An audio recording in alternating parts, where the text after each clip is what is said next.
So చూస్తున్నారు కదా ఎంత విశాలంగా అసలు ఈ డాజీ ఫామ్ హౌస్లు ఎంత బాగున్నాయో మీరు చూడండి. సో మొత్తం వెనకాల మొత్తం గ్రీనరీ మీరు చూడొచ్చు. కిందికి మనం వెళ్ళి కింద మొత్తం ఆడుకోవచ్చు.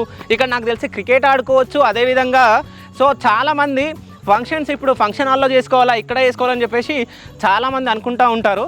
సో ఈ మధ్య చాలామంది సో అంటే హల్దీ ఫంక్షన్ కానీ మెహందీ ఫంక్షన్ కానీ అదేవిధంగా సంగీత్ కానీ ఇవన్నీ ఫంక్షన్ హాల్లో చేసుకోవాలనుకుంటే అదంతా అంటే ఓల్డ్ అయిపోయింది, ఇప్పుడు మనం కొత్తగా చేసుకుందామని చెప్పేసి చాలామంది సో ఫామ్ హౌస్లు బుక్ చేసుకుంటూ ఉన్నారు. సో అట్లాంటి వాటికి కూడా ఇది మంచిగా ఉంటుంది. సో అదేవిధంగా ఇక్కడ సంగీత్ కూడా ప్లాన్ చేసుకోవచ్చు. అక్కడ లాస్ట్లో మొత్తం స్టే చేసి ఇక్కడ మొత్తం కూర్చోవడానికి ఇది మొత్తం చాలా బాగుంటుంది నాకు తెలిసి. సో ఏ ఫంక్షన్స్ అయినా సో ఈ డాజీ ఫామ్ హౌస్లో అందరు చేసుకోవచ్చు. సో బర్త్డేస్ కానీ మ్యారేజెస్ కానీ ఏ ఫంక్షన్ అయినా ఎవ్రీథింగ్ ఏ ఫంక్షన్ అయినా ఇక్కడ చేసుకోవచ్చు. మీరు చూస్తున్నారు ఎంత బాగుందో. సో వెనకాల మీరు చూడవచ్చు మొత్తం లైటింగ్స్, ఆ వెనకాల కూడా లైటింగ్స్ చాలా బాగున్నాయి. సో ఇక్కడ ఫైర్ క్యాంప్ అనుకోవచ్చు. ఇక్కడ మొత్తం అందరు రౌండ్గా కూర్చొని వీళ్ళందరూ ఎవరో కాదు మా ఎంప్లాయీసే. శివ స్టూడియోస్లో పని చేసే ఎంప్లాయీస్ మొత్తం ఇక్కడ ఎంజాయ్ చేస్తున్నారు. సో చూస్తున్నారు కదా.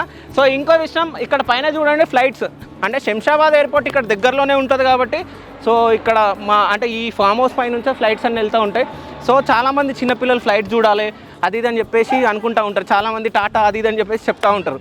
సో చాలామంది పిల్లలు వీడికి వచ్చినప్పుడు కూడా చాలా ఎంజాయ్ చేస్తూ ఉంటారు.